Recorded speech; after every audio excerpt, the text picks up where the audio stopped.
Charles, welcome. Looking forward to this. Okay, let's get started.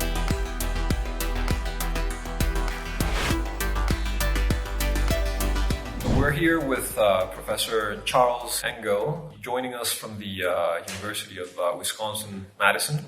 Charles is a very good friend and an expert on several issues, among them the exchange rate. We recently launched a contest on social media entitled Ask Engel a Question, and we received many questions from our viewers. I'm going to choose three and let Charles let us know his thoughts on the matter. So, Charles, welcome. Thanks very much. It's great being here. It's my first time in Colombia, and I've enjoyed it very much. I'm looking forward to this. Perfect. Okay, so let's get started. So the first question from one of our participants is, under your thinking and given the international context, what makes the Colombian peso the second most depreciated currency in Latin America? Okay, well, that's a great question. We've been talking about it for the last 3 days since I've been here, and not just you and me, but everywhere you've been with me. That's been the subject of discussion. So, why is the peso depreciated? And I think the answer, I guess the answer is we don't really know. And we don't have a great answer. I saw that at the beginning of this year that there was a private forecaster that actually picked the peso as one of the most vulnerable currencies among the emerging markets.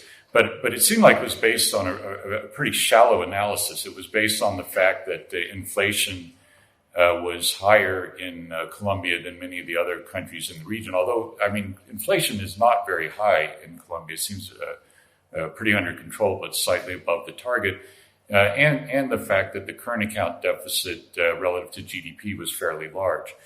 I don't think that's at all true in Colombia. The central bank has been a very good inflation targeter. So what I'm saying in brief is that, the private forecaster looked at two common indicators of weakness in the economy and said, oh, that means the peso is going to weaken. But in fact, I think a deeper analysis would say those don't apply to Colombia. Okay, so in a nutshell, so part of the currency depreciation is due to is shared with other Latin American countries. Part of it is due to a momentum, and then the remaining part, should we worry about that? Well, that's the question. So in other situations, particularly in the past, you would worry a lot about a depreciation of the currency, in part if your debts were heavily in foreign currency, particularly in dollars. And many emerging markets, including Colombia, have been able over the last, say, 15 years to borrow more and more externally in debt denominated in pesos. And kind of the fascinating thing is that before, countries maybe had policies that would try to stabilize their exchange rate, which you'd think would be, that's a good reason that we can borrow in the country's own currency because that they're going to stabilize the exchange rate. But the markets weren't persuaded by that. They weren't persuaded by those policies probably because they didn't think they were sustainable. If you look at, Argentina, for example, is the most famous case where they ran a currency board for many years, but then the whole thing collapsed. Whereas it seems like the markets think that, inflation targeting is a sustainable policy that will, maintain the value of the currency over the long run. So one thing that, people wonder about is, well, there's been this big depreciation. Why hasn't the current account been reduced? And but in fact, that's fairly typical of economies, that the current account responds fairly slowly to exchange rate changes, that importers don't pass through the higher costs of their imports to their customers very quickly. Instead, they're taking it in their profit margin for sometimes extended periods of time because they don't want to lose their customer base. They want to maintain their customers, and they don't try to pass along the cost change due to the depreciation of the currency right away. But the good news is that also means that it takes a long time for the exchange rate change to pass through to inflation. So one thing, I mean, and this is something you know a lot about, but the question is how would the central bank affect the exchange rate? And there are two ways the central bank could affect the exchange rate. One is called sterilized intervention.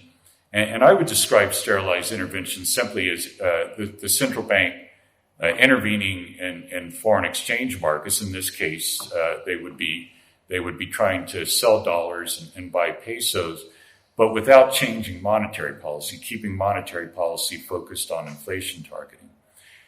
And then the other way would be to change the rules for monetary policy to say, well, we're not just concerned about inflation or inflation and employment, but we have a separate concern about exchange rates as well. The issue is whether that actually has an effect or whether it has a prolonged effect. And there's a lot of doubt about that. I mean, you know the literature as well as I do. And it's difficult to measure how effective this is because when the central banks are trying to affect the exchange rates, it's when something is happening. So here the peso is depreciating. And what we'd like to know is, well, if they intervene, would it reduce the depreciation? But it's hard to know the answer because if they did intervene, we don't know what would have happened if they hadn't intervened. So it's hard to measure. But I think at least the consensus among you and I and some other economists is that maybe the central bank could do something through sterilized intervention, but it wouldn't be very prolonged. It would have a very short-run effect. Let me just highlight a couple of things that you said. So first, disentangling causal effects in the context of foreign exchange intervention is always challenging. And second, the importance that we place on having an autonomous monetary policy. But that was a tough question. Let me ask you an even tougher question. Great. So another of our participants asks us, given that the U.S. labeled China as a currency manipulator, is it the Donald Trump administration's foreign policy the best way to face China? Okay. The definition in the law in the U.S. of currency manipulation is that the country is influencing the exchange rate to gain advantage in export markets. So you're purposely keeping your currency weak so that your goods will be cheaper on foreign markets, or you earn more of local currency by exporting.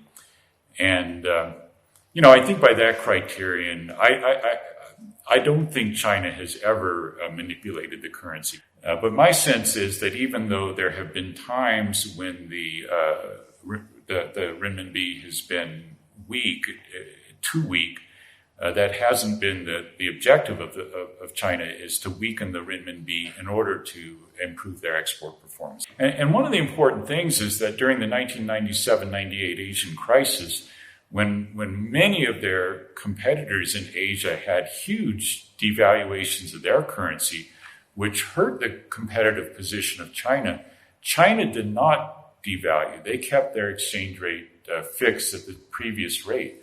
That, to me, indicates that they weren't trying to fix the exchange rate in order to get an advantage in export markets. They were trying hard to signal to the markets that they were stable currency and a stable place to invest. I mean, the short answer to the question is that no, I don't think China's a currency manipulator. I think that there are plenty of things to criticize about China. I mean, their trade policy and many other things. So I'm not trying to be an apologist for China. What's your take about dollarization in a country like Colombia? Well, I think that's an exceptionally bad idea. So first of all, this economist that recommended it, he's sort of like a piano player that can only play one note. But what's really worse is that you at that point are abandoning your own independent monetary policy. You have no power over monetary policy if you're using someone else's currency. Colombia is a big country. I don't know, 45 million people. It's a big and growing economy.